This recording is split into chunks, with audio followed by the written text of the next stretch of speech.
You're listening to The Blind Stealing the Blinds, a podcast by students of the game for students of the game. Join Dell and BJ in conversations about poker theory and bridging the gap between theory and application. We're all in this together. This week's topic, Zach Elwood, the man who reads people. Hey, Dell, how's it going this week? Going really good. Had a pretty decent week. I took a little money off the patrons at the Brook in Seabrook, New Hampshire, and I'm going to be playing there a little more over the next few weeks. So if anybody wants to come and play against me, try to take some of my money, they can. How are you doing, BJ? I'm doing great this week. I finally got into a regular golfing group. I've been looking for a group to join. I walk on as a single and as catch can. If I get on, great. If I don't, I just stay behind and practice on the green, which, by the way, everyone needs to do anyway. So it's a win-win. Yesterday, I finally got invited to join a group of like 8 or 12 people. They have 2, 3, 4 tee times. They play for some money. It's a good group of guys, and they book it. They hit and they get. I have never walked more quickly on the golf course in my life. And here I am carrying my clubs, walking 18 holes, and I was so dead tired at the end of the round yesterday, I couldn't play today. I slept so poorly and I had to do so much pain management, I couldn't even go to the poker room. So I did nothing. I went to bed, woke up, ate breakfast, took a nap, and now I'm ready. So we're going to have an awesome podcast today. I'm really excited because we have Zach Elwood on the show. Zach Elwood is known in the poker community for his trilogy of Poker Tells books. His first book was Reading Poker Tells, which has been called by many to be the best book on the subject and which has been translated into 8 languages. Zach has served as a Poker Tells consultant for 2 WSOP main event final table players, as well as many other players. Outside of poker, his research into fake and deceptive social media accounts has been featured in the Washington Post, the New York Times, and BuzzFeed. He also has a psychology-focused podcast called People Who Read People. Zach Elwood, welcome to the show. Hey guys, thanks for having me. It's great having you on. Oh, honored to be here.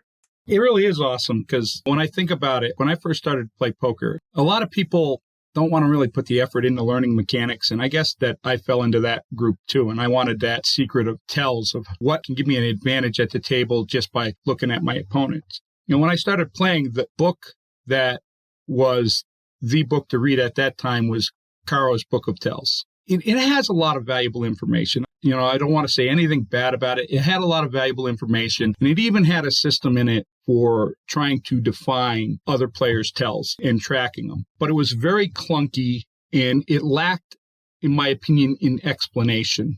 There's this period of years where every time a tells book came out, I went out and I bought it, or somebody would post a video on tells and I'd watch it, and there was never any really good information there. And it's amazing how many people put out books with bad information. And then you come out with Reading Poker Tells. And this is where I think the game starts to change. And it's amazing what you did there because you had a framework in place. You go deep into the explanations and you make it very digestible for people to use. First of all, thank you for that. But it's been a few years since I read the book, and I started to read it in prep for you being on this week. And it's like I'm reading a whole new book. It's one of those things that should be studied as opposed to just read and forgotten. And I don't think I did that very well, but I'm glad to have you here and talk about it. What do you feel like was the big difference your books made?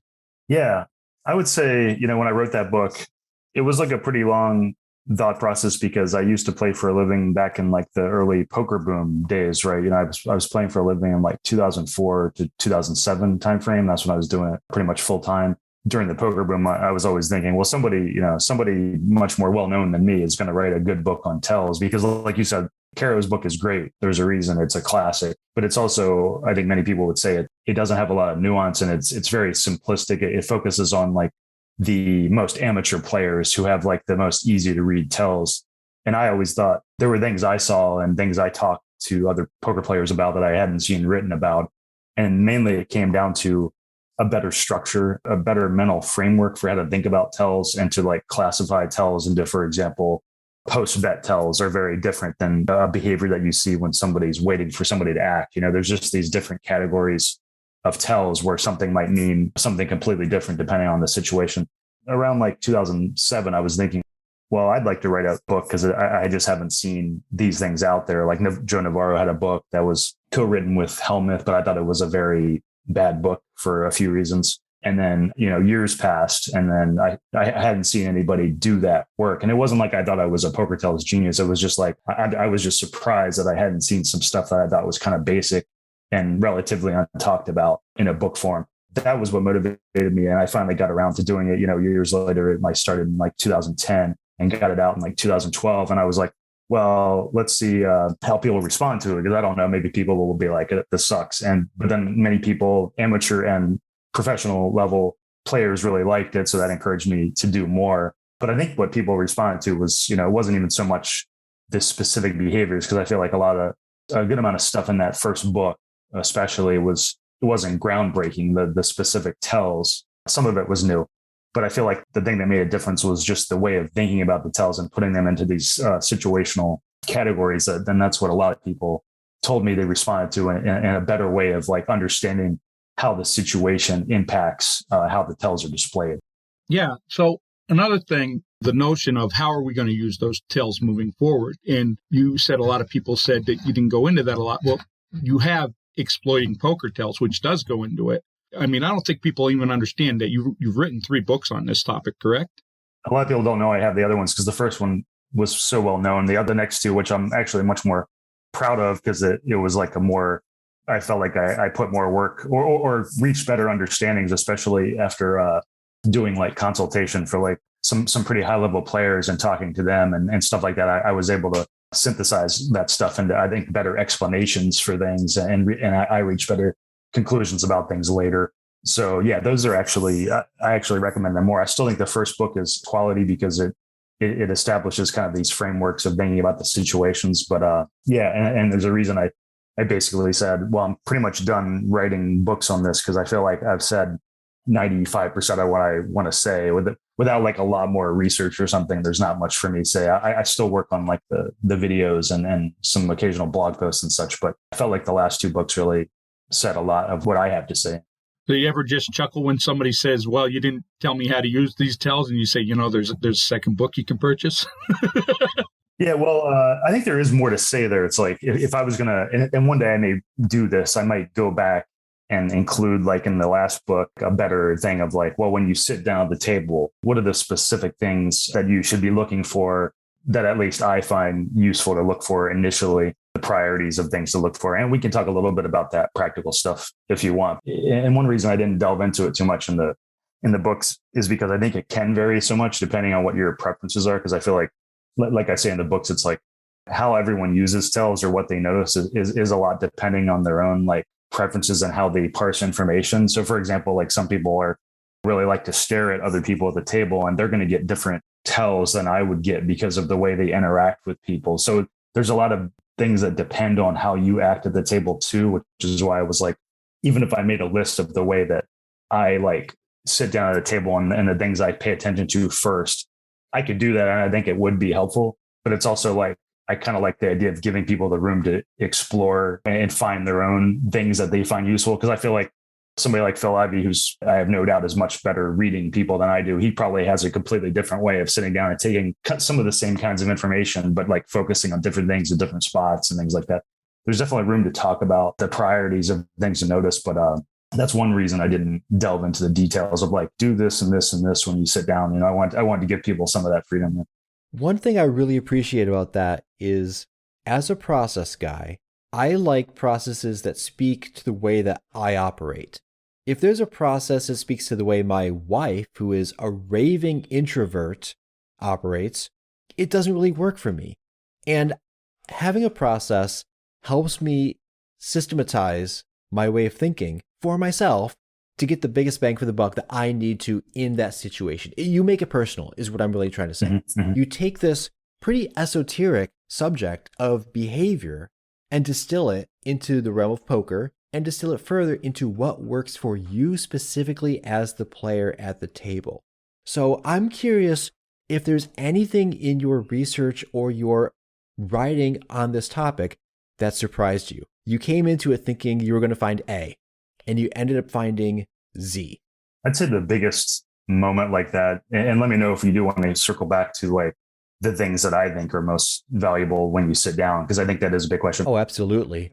I would say the biggest moments I had of like myself learning things that were surprising was for the verbal poker tells book. So when I thought about what I wanted to do for my next book, because I thought there was a lot more to delve into with poker tells. And when people encouraged me to do more, they thought the first book was good. So I wanted to delve into the verbal stuff because I really felt like there was so much there that wasn't understood or, was hardly studied at all. Like I had a few things about verbal stuff in my first book, but it was just like a very cursory touching on a few items. There just seems to be so much detail there. And I was also inspired by the statement analysis realm of field and like criminal interrogation and forensic analysis, where they'll analyze people's like written and verbal statements for like indicators of someone being deceptive. And a great book for that was Mark McClish's book, I Know You Are Lying, which used a bunch of real true crime cases and analyzed people's statements and such. And I wanted to do something like that for poker. So I spent 8 months full time. Like I literally worked 10 hours a day just on researching, like watching a bunch of televised stuff, taking notes, playing and taking notes, put all these logs and markers in a database of like people's statements and what they said when. And I had like thousands of statements and would tag them with different tags. I kind of went into that thinking, well, this will just take me a few months. Like I kind of know what I want to say, but the more I delved into it, the more complex it seemed to me. And the more I found there was more to talk about. And I'd say the big thing that came out of that was this concept of like bluffers not wanting to make what I call weak hand statements, which is any statement that weakens a speaker's range of hands, right? So that could be something really obvious, like someone saying, I'm bluffing. Like that's what I call a weak hand statement because it's weakening the perceived range of their hands. But it could also be very indirect in terms of somebody betting and saying, when the other person doesn't call them, saying something like, oh, I knew you didn't have much. So it's like they're weakening their own range by implying that they didn't need much to bet because they knew the other person was weak. So there's this range of statements, indirect and direct, that I called weak hand statements. And when I really started paying attention to that, and it almost seemed like obvious in hindsight, because it's like, well, of course, bluffers wouldn't want to weaken their range. But when you actually started digging into how all that stuff showed up, it was like, it became really super crystal clear in a way that just was not to me and was not to other people too. Because when I've shared that information, how I put it in the book about how these things show up and all the different ways they show up, I've had high stakes players tell me like that information alone was just worth so much money because it allowed them to see things they hadn't seen before too. And things I hadn't seen before, just the mental framework for how you think about that class of statements. That was huge for me because I was like, in hindsight, it almost seemed obvious. Of course, bluffers wouldn't want to weaken the range, but then it was just a matter of recognizing all those subtle spots too. And so that was a big game changer. And that alone was like worth the price of the amount of time I put into it and kind of categorizing those things. And so it was surprising to me basically how something I went into thinking I kind of understood the dynamics, but then like learned a lot in the process. There was a lot of complexity into like when those statements were more likely to be meaningful. It's like somebody saying that early in a hand when the stakes are really low, right? It is much less meaningful when they say it later in the hand, things like that. Or there might be, specific spots pre-flop where they're like 3-betting or 4-betting where those things start to be more meaningful again. So it was like getting a sense of the dynamics of like when the situations were likely to be meaningful. So yeah, it was real educational, which is why I always tell people like, I'm very confident these books are valuable because I learned a lot writing them. I think it's fascinating that you came into it with one conception and that really crystallized later as you were doing the research. And then it just became crystal clear to you and others that certain things were true. And I think the opposite holds true, where a lot of players will see things that they think are true that they aren't. Mm-hmm. Essentially, they read too much into it. Mm-hmm. Oh, I saw this one behavior. They twitch their eye. Well, that means XXX, whatever. I wonder if you could also speak to that as well. Yeah, I think that gets to the fact that people either have very distorted views of poker tells in various ways, or they can think poker tells are much more important than they are. They can think poker tells are much less important than they are. But yeah, there's definitely that bias, that kind of seeing monsters under the bed kind of thing, where some people are just looking for an excuse to call or something. So like, oh, he looked a little, a little strange there, or he blinked his eyes too much, so I'm going to call him. It's like, I think that actually gets at a fundamental misunderstanding about what I call big bet situations in poker, where how people use poker tails badly is when people make big bets. A lot of times they're just looking for excuses to call somebody. And what actually is the truth with someone making a big bet is like, you're much more likely to get a read of relaxation and someone having a strong hand. It's actually pretty rare to get to indicator of weakness from somebody who's making a big bet. So I think that alone is a big misunderstanding. It's just like, because bluffers in general are going to be trying to look as stoic as possible. And most people, even when they're relaxed, are also trying to look as stoic as possible. It just happens that sometimes when people are relaxed, they do things a little differently and are a little bit more loose in various ways, even subtle ways, like how they move their eyes around a little bit more loosely, things like that.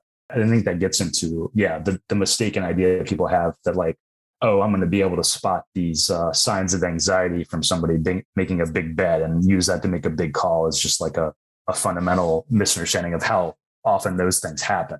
Before we get too far beyond it, I do want to circle back to what you think are the most important things to look for when you're at the table. Sure. Yeah. I think, I'd say, I think when I first sit down, I think paying attention to the people you think are A, the worst players, B, the loosest players, because you're more likely to be in pots with them, so you're more likely to actually be in a situation where you're going to use that information. So focusing on those players is important. If there's somebody at the table who you think is quite skilled and is very stoic, in other words, it doesn't pay much attention to focus on them, your time would be better spent, when it comes to tells anyway, better spent thinking about the other players who are looser or worse or whatever. Then the other factor is studying the people directly to your left because they have the most impact on you. And a lot of times you can get little reads of things where, like, if you start keying into how the person directly to your left, for example, looks at their cards and like say most of their hands when they're folding, they're looking at them and pretty loose and like, looking around the room and their body is pretty loose and relaxed. But then like sometimes you see them look at their cards and they just like sit there really kind of tense waiting, it's a sign that they might be waiting to, they have a stronger hand, for example. So those kinds of clues can clue you into like where you might have been gonna make a loose raise in late position, but you see something like that behind you and it changes your mind. It's like a borderline spot or whatever. Those kinds of things.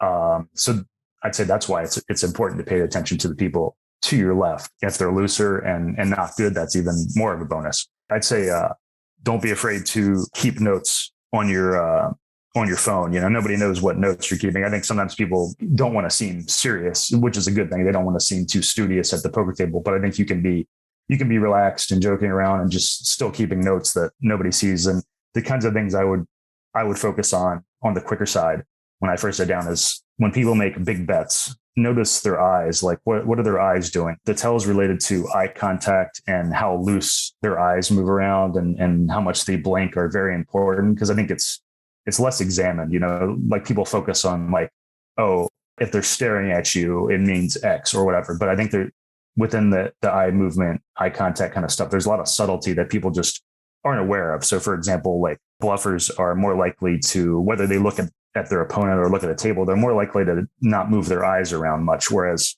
somebody who's more relaxed, signs of relaxation include, moving around looser more generally anyway. And so how loosely they move their eyes around, or like they might make eye contact and break it a few times. Like those are all signs of somebody being relaxed. The fact that they're just kind of loose in these like subtle ways, even if they might be very kind of stoic, unreadable, like if you were to just glance at them, but they might have like these little signs of relaxation. So I think the eye stuff is important. And I also think it's important to, it can vary so much person to person. Like some, the thing that Carol wrote about, I think, was bluffers were more likely to stare at you. And I think that's a simplistic framing, because in actuality, I think people can vary. Like some people are more likely to stare at you when they're bluffing, but other people are more likely to stare at you when they're relaxed. And I actually think the second one is more common, because your average recreational player, when they have a strong hand, enjoys seeing their opponent, in a spot where they know they've got them, right? So they actually enjoy looking at them more. So that's what I mean by it can vary, it just varies by someone's tendencies. And some people just are going to be, probably a lot of people are going to be hard to read in those aspects, because they just don't have that strong a pattern either way.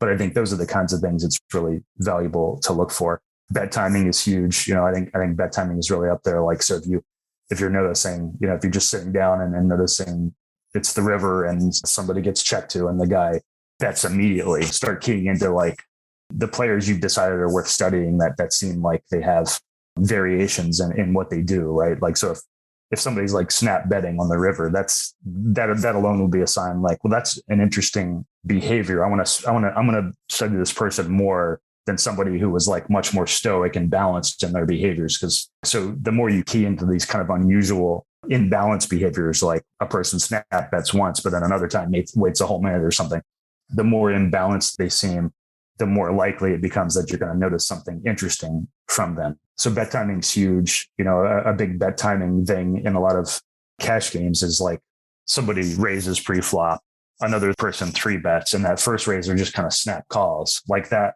snap call is so indicative of a hand like pocket tens, pocket jacks. If they had queens or better, they would at least consider, raising for a few seconds, even if they ended up calling. Or if they had ace king, they would at least consider for a few seconds before, what they were going to do before calling. So these kinds of snap decisions, snap bets, snap calls are just so important. And noticing the baseline of players. So like if a player is like consistently making snap bets or snap calls, like it starts to lose its meaning because they're just kind of a quirky, weird character or something. But like picking up like a person's baseline, it's like, oh, usually they're waiting, a few seconds, a standard amount before making a decision. But like every once in a while, they'll make a snap decision. So keying into like what it probably means for them. Those are the ones that just come to mind. But like I said, yeah, I think there would be value in me like laying out those things in a specific way. I think it would help people. And people have told me that. Like I've had people read my books and actually make their own guide of like, here's what I do first. And multiple people have sent that to me where they're like, here's my own guide of like the things that I think are valuable when I sit down to study. And I'm like, oh, that's really cool. And it varies, what people have sent me, of course. I'd say another good thing about everything I'm hearing you say and everything I've read in your books is that there's no definites. There's no, this definitely means this. And because like when you're talking about the speed of betting, I bet fast a lot, but that's because I have a lot of my post-flop game figured out. And so I know what I'm doing on certain boards and I know what I'm doing facing certain bets. I don't have to waste a lot of time considering it. I do think it's very individual. There's certain things we can look that are common to the player pool, but even within that, it's going to be individually based. So that's very good. Yeah, I think that gets into, the basic fact that you are pretty unlikely to, like I say in my books, it's like you might only base a decision on something like twice in an 8-hour session or something. It's like that's a pretty common, assuming you're playing pretty decent opponents, it might be pretty rare you actually use a thing because A, you might not have time to feel like you've, have much information on people, and B, you're not going to play that many hands, especially, and you might not play hands against people who you feel like you're reading pretty well. So for all these reasons, it is pretty rare. And I like to emphasize that because I feel like some people are like, oh, I'll be reading people all the time or something. But I think the other aspect in there too is like with a decent understanding of like general behaviors, I feel like sometimes, the better you get at this, the quicker you can kind of classify someone like with a few hands you've seen them play as like, oh, I get a general sense of like how this person fits into the general population framework. And also, even when you don't get to see hands at showdown, even just using the fact that, for example, like most big bets are much more likely to be value bets than bluffs.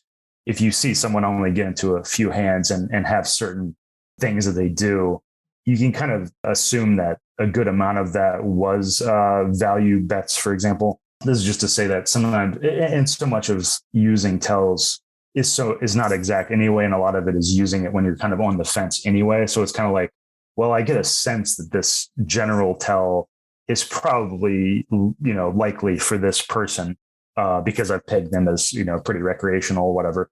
So it's like when you're in a spot where like you feel like your decision could go either way, you can make use of that, even if like it's just one, making it a bit more likely based on, what you've seen so far. And I think that gets into how high level players, high stakes players who are playing very tough competition make use of tells too, where it's like they might be they make so many close decisions because they're playing, strong competition.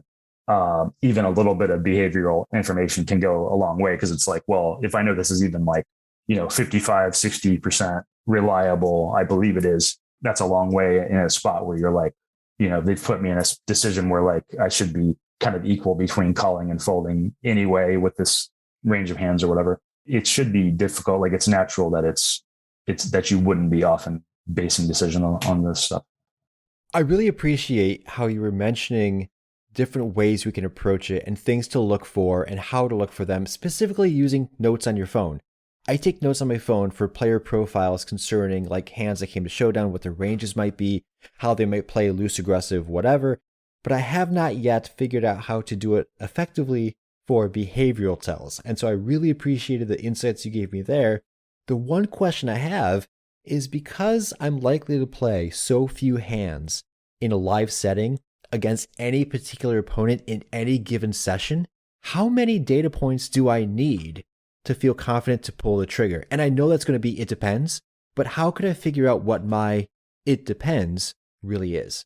Yeah, and if anyone's interested in that, I mean, one interesting interview I did was of Brian Rast, which if listeners know, he's a very respected high stakes player. And, I had an interesting interview with him talking about how like, he was talking about playing like deuce to seven, triple draw, which is a game of very low information.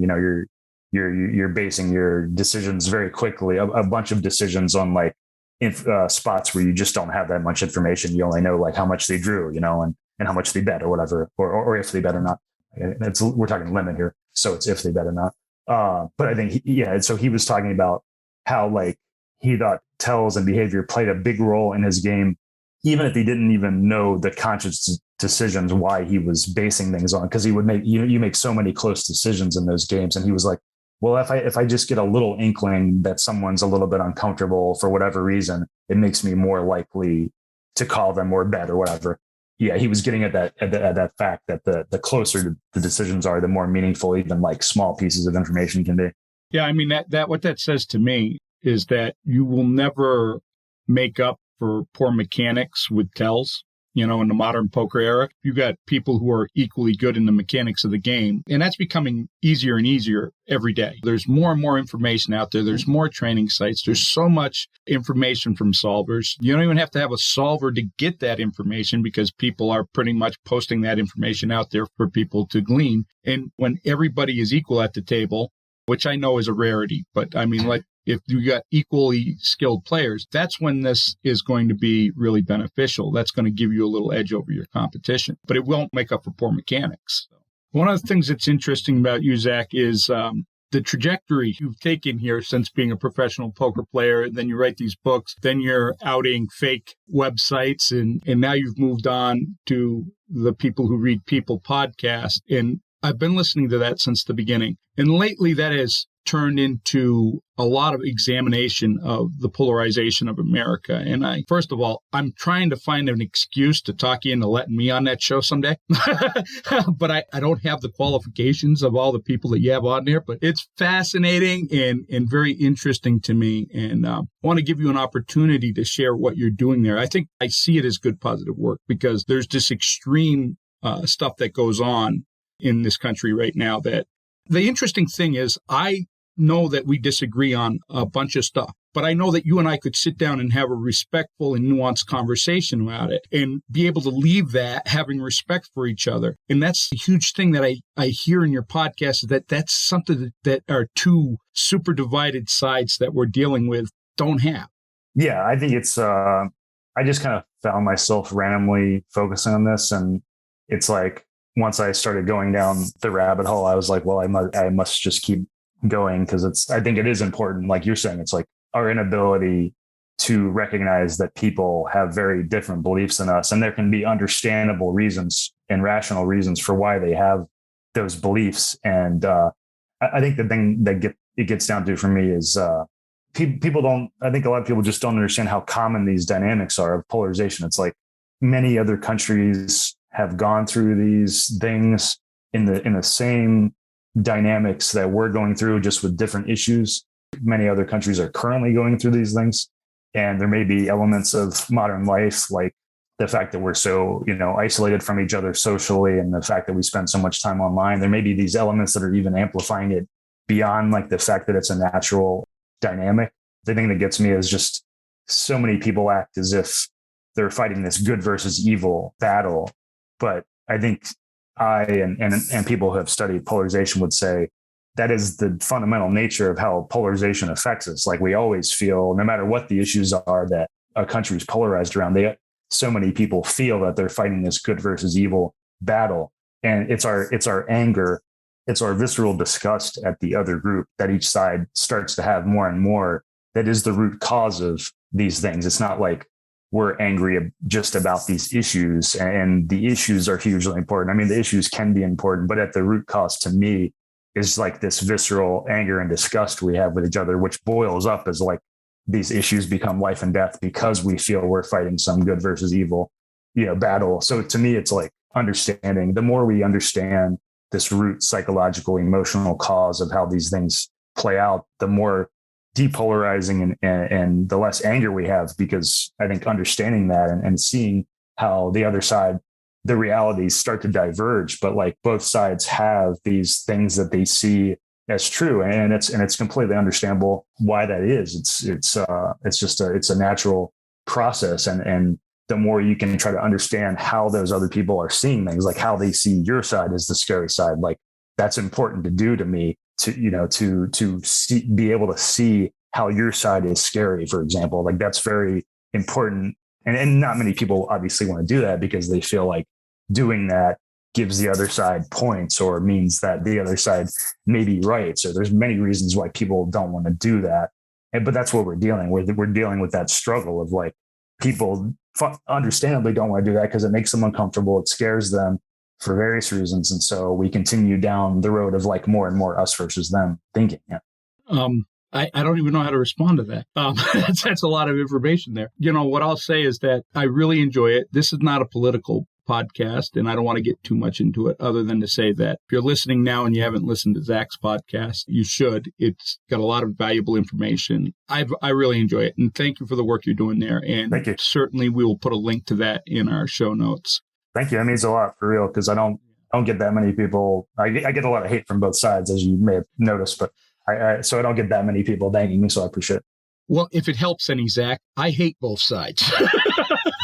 Yeah.